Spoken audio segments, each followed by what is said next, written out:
working with the 44 projects who have been working with schools in some cases, and the programme's about 2.5 years old now.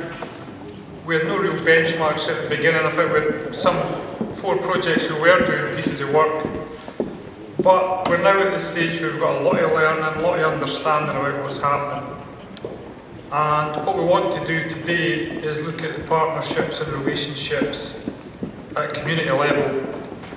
We have been working with the Scottish Government and jointly funding the Development Office on Tackling Sectarianism, and the work of Yvonne Donald has led to ongoing developments within Education Scotland, some specific projects that are linked into your work, but also a broader approach about improving resources within Curriculum for Excellence.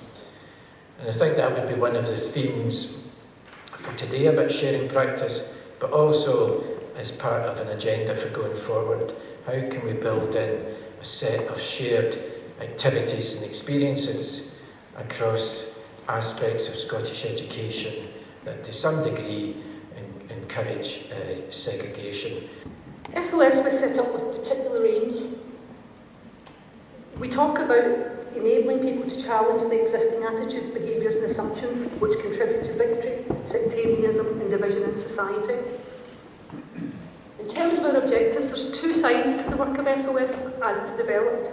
First side is around giving grants to enable the setting up of projects that challenge sectarianism and bigotry in the wider Glasgow area. That was very much a community focus, very much about individuals in the communities trying to make a difference. We were about raising awareness of how language and actions contribute towards sectarianism and bigotry, about promoting positive social integration, encouraging intercultural understanding and creating examples of good practice. And the last one's been added as the work has developed, and that's around to work with Glasgow City Council Education Services to develop and support work in schools that focuses on challenging sectarianism and bigotry. The first ever resource we made was Glasgow United, and it was developed as a video with kids talking about their perceptions of Glasgow and how they see Glasgow and how they see sectarianism. And there are comments on it where things say, I think sectarianism is a good thing because we hate them and they hate us.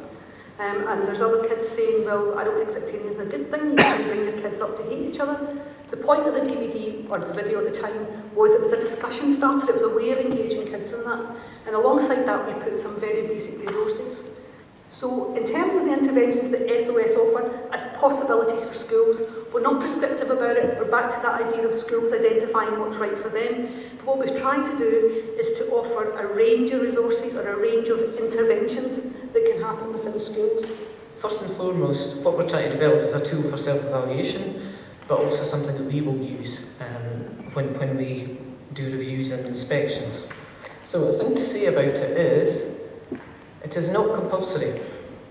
It's something that we're developing for you to use, and there's no expectation that, when we've been piloting this and doing some work with it, there's no expectation that organisations have to use this.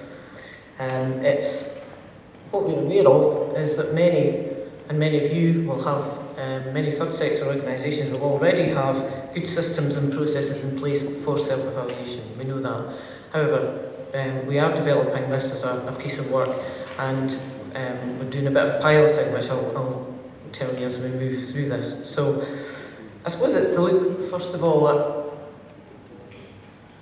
the kind of culture of self-evaluation, and it's that, which again, probably a lot of you will be familiar with, this kind of looking inwards, looking outwards and looking forward, and it's about that kind of question about how well are we doing, how well do we know ourselves. The involvement of schools and school communities has always been central to our work to tackle sectarianism, and the feedback from schools and the projects there has consistently been exciting and inspiring. And while the resources available through GLOW and Action on Sectarianism sites have allowed teachers to take forward work with their pupils. All of this work is vital if we're to ensure that the next generation is not weighed down with the prejudices and bigotry of the past. The advisory group, which I mentioned, recognised the importance of education in their report published in December 2013. They also emphasised the need for leadership across our society.